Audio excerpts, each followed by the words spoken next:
এই যুবক ছেলেরা, তোমরা যারা শুধু জুমার নামাজ পড়ো, অথবা মাঝ বয়সী যারা আপনারা যারা শুধু শুক্রবারের 2 রাকাত নামাজ পড়েন, এটা আপনাদেরকে কে শিখাইছে বলেন? কার থেকে আপনারা এটা নিলেন?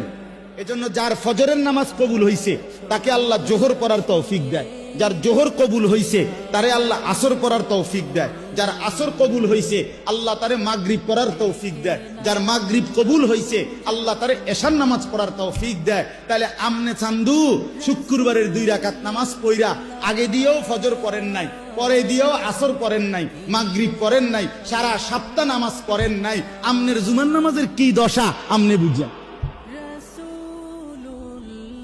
হ্যাঁ, কে বলছে বলেন? কোন আলেমে দ্বীন কোনদিন আপনাদেরকে বলছে যে এক মুসলমানের জন্য নামাজ শুধু শুক্রবারে?